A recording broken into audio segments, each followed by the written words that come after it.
Hi, my name is Miss Money, and today I'm going to do a language lesson about punctuation, a particular kind of punctuation called a comma. And the title of our lesson today is Where Do All the Commas Go? For our lesson today, we need to be familiar with three words. The first word is punctuation. The punctuation you guys are most familiar with is probably period, question mark, exclamation point. Our lesson today is on commas, and so we're going to learn a little bit more about them. Commas can really impact how you read and understand a sentence. The third word that you're going to need to know today is series. Series is like a group of things, and we're going to be talking about different groups of things as we practice with commas. Here I've drawn an example of what a comma looks like. If you'll notice, if I turned it this way, oh, nope, that would be a frown. If I turn it this way, it would be a smile. But you're kind of going to start on the line, and you draw a dot, and then kind of a hook. Okay, we're going to practice those in just a moment. I'm going to turn my page to show you my first example. I wrote some sentences for today's lesson. But before we do that, let's think of some different groups of things that you might be familiar with. One might be a group of students in your class. I could make a series about some students with the names Azari, DeSteven, David, Charlie. That could be one series of students. That's a group. I could make a group of foods. I could talk about green beans and corn and zucchini. Okay, that would be a series of vegetables.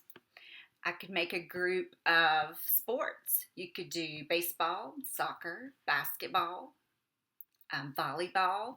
You could group together a series of types of sports. I might even group together some types of jewelry. Earrings, bracelets, necklaces, anklets, rings.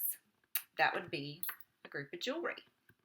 Well, in my first example of sentences, I wanted to show you how putting a comma in a series or group of words can change how you write and how you may want to write, and definitely will impact the meaning of something that you read. Okay, so you can see here that I have made three sentences on the top and then one sentence on the bottom. I have taken some different foods here that I like. I like cucumbers, I like apples, and I like carrots. Well, I could, because that's a group of things, I could put them all together in one sentence. And I could say, I like cucumbers, comma, apples, comma, and carrots. You may say, wow, Miss Money, that's a much easier sentence to write because it's shorter. And you're right. You're right. It would definitely be an easier way to write about a group of things. Okay. Turn the page to my next group of sentences. Here, a little bit taller, I have written some sentences. Up at the top, you can see, I believe there's 5 sentences there, but at the bottom, there's just one. Let me show you what I've written. Miss Daniels is a second grade teacher. Miss Gentile is a second grade teacher. Miss Higgins is a second grade teacher. Miss Haynes is a second grade teacher. Miss Money is a second grade teacher. Well, as you hear and as you know, all of these teachers are second grade teachers. And because they belong to a group, they can be made into a sentence and separated with commas, like I have here at the bottom. Miss Daniels, comma, Miss Gentile, comma, Miss Higgins, comma, Miss Haynes, comma, and Miss Money are second grade teachers. As a writer, I would much rather write like the sentence on the bottom because it's faster and it gets my meaning across to whoever's going to read it a lot faster too. And it's easier to read because it's shorter.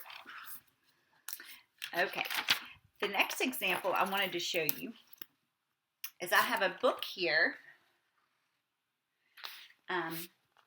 This is actually from the book Salt in His Shoes, which is going to be a read aloud that you can access in my playlist on my YouTube page about perseverance.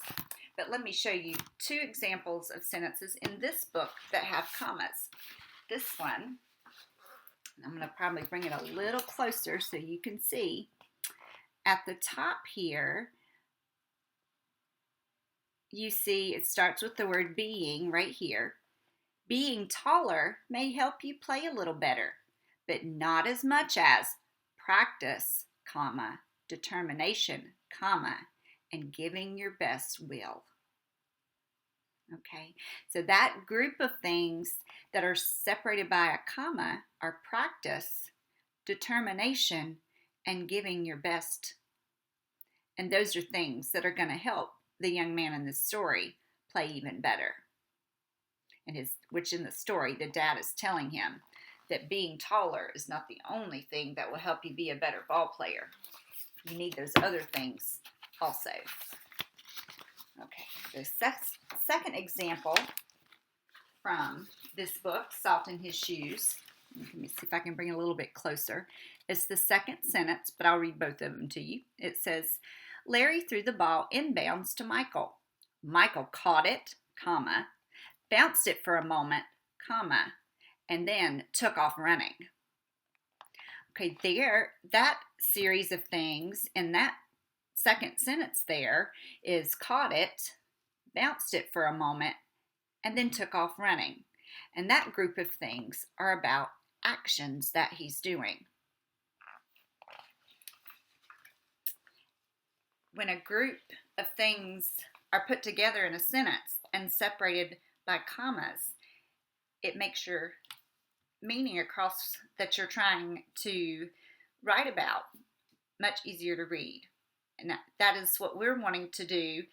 We want to become better readers, and we also want to become better writers. So using commas in your sentences is definitely a way to become a better writer. The last thing I want to show you, I think it's a pretty cute poster. It's called Comma Llama. Comma Llama. Okay, now we talked about the one on the top first. And I told you today the title of the lesson was, Where Do All the Commas Go? Well, today, the first one we talked about were commas in a series. And you'll notice there that in parentheses right here, it says 3 or more. Okay, and each of the examples that I showed you today had at least 3, if not more. Especially when we were talking about second grade teachers, we had 5. But this example is, I like peppers, comma, ham, comma, and olives on my pizza. There are several other ways to use commas in sentences, and actually I'm going to do a separate lesson about those. And 2 other ones on this poster are about dates and addresses, but that's not the only 2 examples. There are a few more. Well, ladies and gentlemen, today we talked about the specific punctuation called a comma, and we talked about how we can use a comma to separate a series. I hope to see that in your writing, in your assignments to me, and I hope your teachers see that in your writing when you're turning in your assignments to them. I hope you all have a wonderful day. Thank you.